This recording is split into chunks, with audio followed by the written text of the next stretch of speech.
intentionally, when I was pregnant, hid. Not because I was embarrassed. I was growing a human inside of me. All of you are in my comment section saying that these are not Erika and Charlie Kirk's children. And I was praying to God that I was pregnant when he got murdered. Brand new footage just hit the internet, and it shows Erika talking about rented babies. And now the internet is on fire. People are not staying quiet anymore. They're straight up asking if the whole story about Erika and Charlie's kids was ever what we were told in the first place. The vibe online has shifted, and critics are lining up with receipts, digging into every detail like it's a full investigation.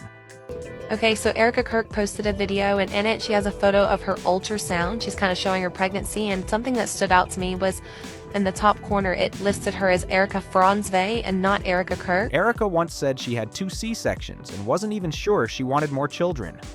That was her stance. But after Charlie passed, the story changed fast.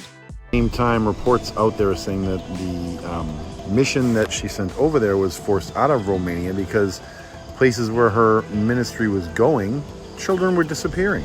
Suddenly, she was saying she always dreamed of having 4. Man, that sharp turn has people raising eyebrows and replaying old clips, trying to figure out what's real and what's been polished for the spotlight. Then there's the timeline drama.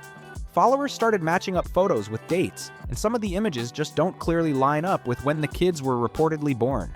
In a world where influencers document breakfast, gym runs, and random coffee stops, there's not one public pregnancy photo at all. Not one. Erika says she chose to stay private during both pregnancies. And while privacy is her right, the internet is still side-eyeing the gaps and asking why everything feels so carefully managed. Years later, she's allegedly recognized by an eyewitness at Fort Huachuca just 2 days before her husband's assassination. Husband who began to voice his opinions about Epstein very loudly and frankly. Which is her choice, of course. But critics are saying it doesn't match the level of openness she showed before and after those pregnancies. They're pointing out how she shared so much of her life online, yet during those specific periods, things went completely quiet. That contrast is what's making people question the consistency, and they're not brushing it off lightly. Now this is where the speculation really takes off.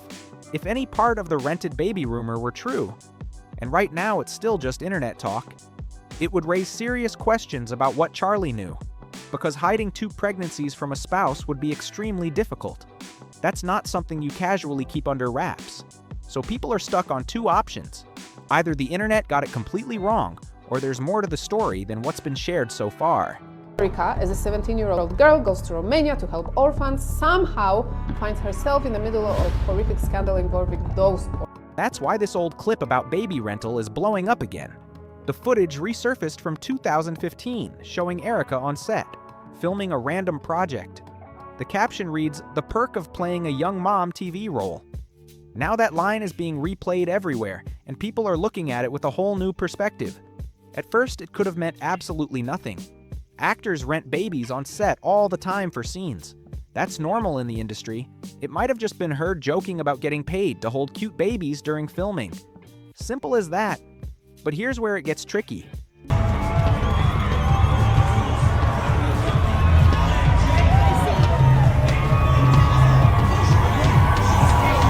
After everything that's come out since then, that caption doesn't hit the same anymore. Now people are looking at it from a totally different angle. Online detectives are connecting dots at lightning speed. They're asking if that hourly baby rentals line was strictly about acting, or if it somehow ties into the bigger rumors that started years later. And that's when the speculation really picked up. Things escalated when viewers noticed something basic but huge. There are no clear pregnancy photos of Erika anywhere. Not one solid public image showing a visible baby bump. In today's world, influencers document everything. Coffee runs, workouts, random errands, even doctor visits. So that silence stands out big time. There is one short clip floating around that supposedly shows Erika getting an ultrasound. But even that video has people squinting at the screen and questioning what they're really looking at. The internet is dissecting every frame like it's evidence in a courtroom. Some people say you were actually a Mossad agent sitting in front of me, and you were Charlie's handler, and Israel killed Charlie. The sonogram screen reportedly says Erika Franzve instead of Erika Kirk. That detail alone set off alarms online. people zoomed in, took screenshots, and started asking why the last name didn't match. And it didn't stop there. Miss most? How are his parents doing? Because his parents are private. We saw them for the first time at the funeral. Yes. You did such a beautiful job there. How are all of y'all doing? You talk a little bit about the kids, but how's your mom doing? I mean, I know she's devastated for you. My mom is Charlie and my mom. Well, Charlie's family's there. Everyone's hanging in there. We're doing the best to be expected. My mom and Charlie, they were best friends. I would always say that Charlie was her favorite child. Oh. But the thing that was so special about our Sabbath dinners was that it wasn't about religious protocol. Critics also pointed out that sonograms usually show the mother's date of birth under her name. In this clip, that detail isn't clearly visible, and that's what got people talking even more. Then comes the formatting debate. Most medical records list the last name first, then the first name. That's standard in many places. So now people are questioning why the order looks different here. Is it a simple system variation? Maybe. Is it completely normal depending on the clinic? Possibly. But when online investigators stack that detail on top of everything else they've been discussing, it starts to feel odd to them. On their own, each of these points might not mean much. A name variation, a missing detail, a formatting difference, none of that automatically proves anything. But together, critics say it creates a pattern that keeps them digging deeper. So now attention shifts to Erika's explanation about the missing pregnancy photos. She says she stepped away from the public eye during both pregnancies for privacy. That's her statement, clear and direct. But critics aren't buying it so easily, and they're ready to explain why. Critics are saying you can't claim total privacy during a pregnancy, then later post a used pregnancy test, hospital room photos, and pictures holding newborns. That's the part people keep circling back to. Online voices are arguing that you can't call it full privacy while still sharing selective moments that help shape the story exactly how you want it seen. Erika's taking care of Erika's children. She has a 3 and a 4-year-old. I am a single mother. I was divorced when my children were very young, and I work full-time, just like Erika Kirk, so I'm not saying, oh, you can't be a mother and work full-time, so don't come in my comments with that bullshit.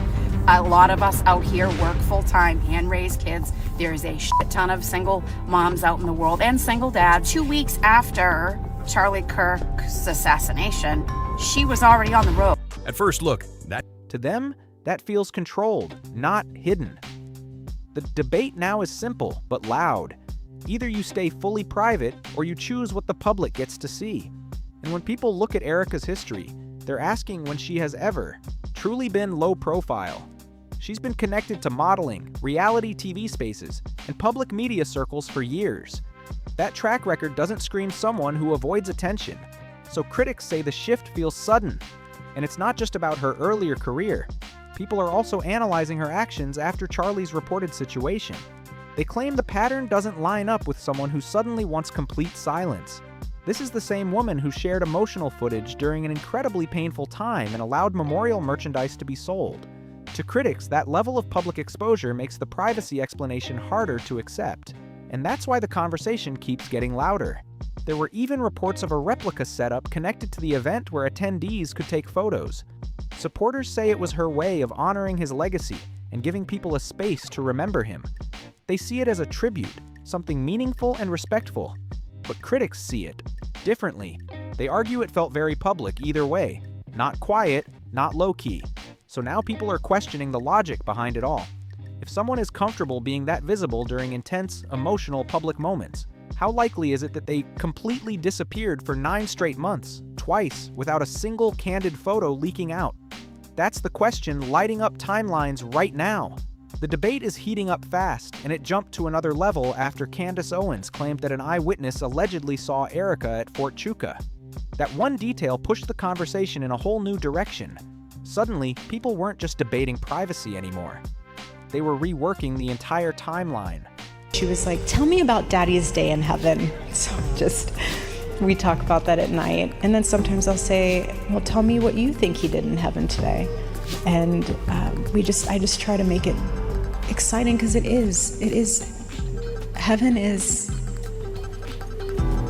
heaven's our home. Mm-hmm. And so I just want her to know that Daddy is having so much fun and building a place for her. And just 2 days before Charlie's situation, another twist dropped that made everything feel even more complicated. Then came what some called a turning point. Spokesperson Andrew Colt released a photo saying it proved Erika was home with her children on September 8th.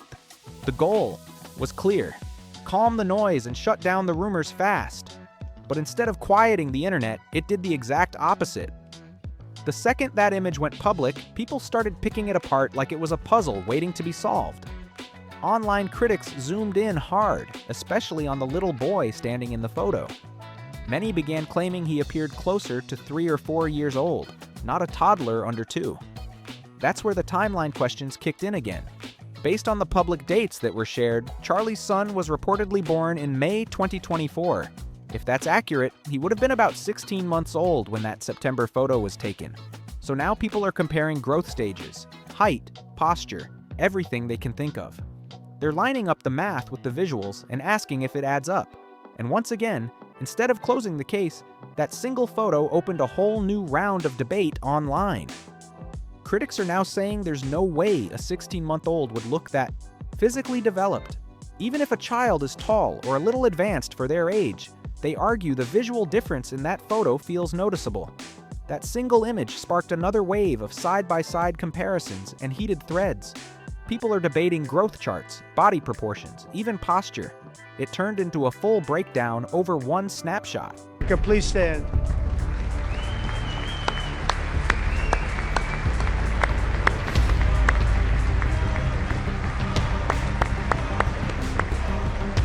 Then viewers pointed out something else. In interviews, Erika often speaks warmly about her daughter, sharing little stories and sweet details. But when it comes to her son, his name and personal moments don't seem to come up as often publicly. Supporters say that doesn't mean anything at all. Every parent shares differently, and not every child gets the same spotlight. Critics, though, say the contrast feels noticeable. And once that observation hit social media, it spread fast. There's more. When Charlie was still alive, Erika stated she had C-sections for both children. She explained that those surgeries made her unsure about having more kids. That's a serious medical experience, and recovery can be intense. C-sections are major procedures, no small thing. But what really caught attention online was how she described her hesitation. She reportedly mentioned worrying about Charlie seeing her organs during surgery. That specific detail stood out to many people, and it added another layer to an already complicated conversation. Critics argue that when most women talk about C-sections, they usually focus on healing, pain management, or the physical recovery process. That's typically what comes up in conversations about major surgery, not that specific concern. Supporters respond by saying everyone processes medical experiences in their own way, and no two reactions are the same. Critics, though, claim the explanation sounds unusual given the circumstances, and that's why it keeps getting attention.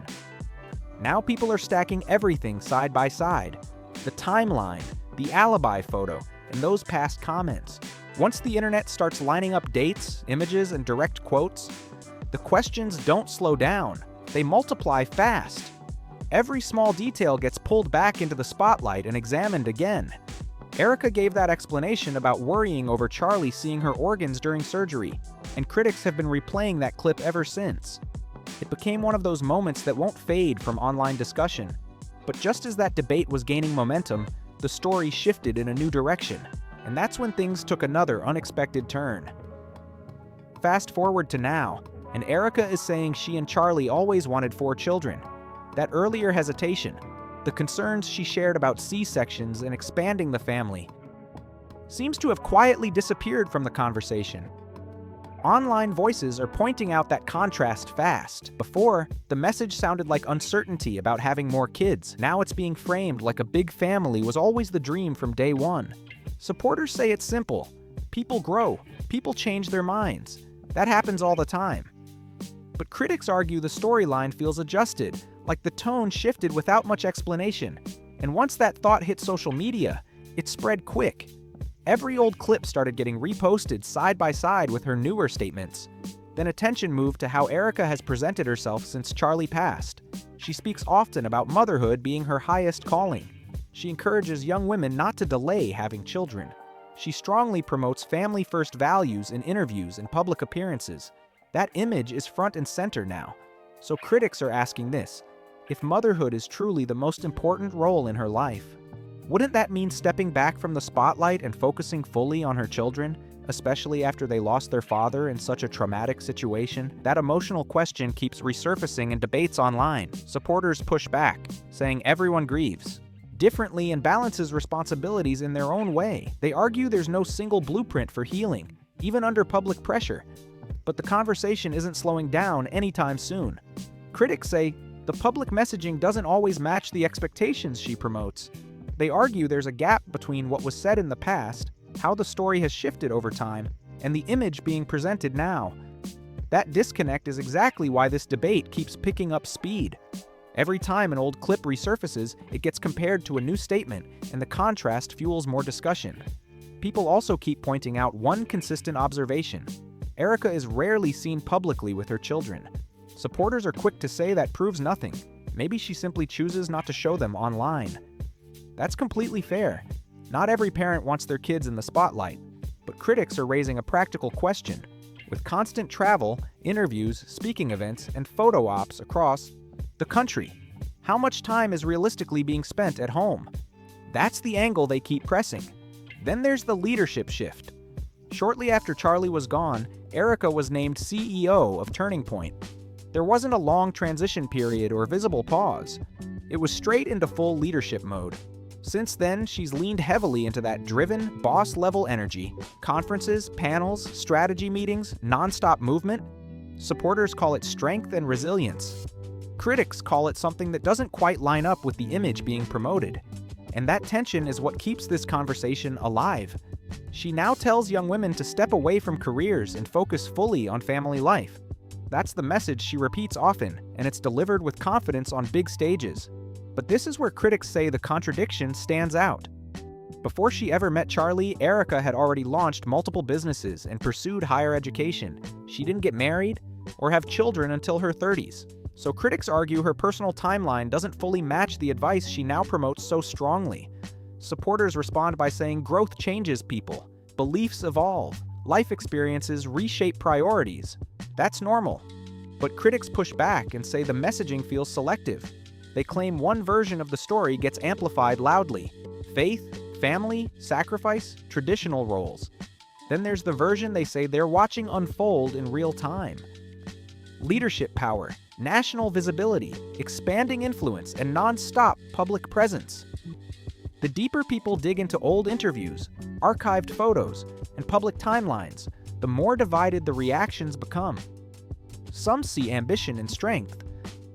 Others see inconsistencies that don't sit right, and that divide is growing louder online every day.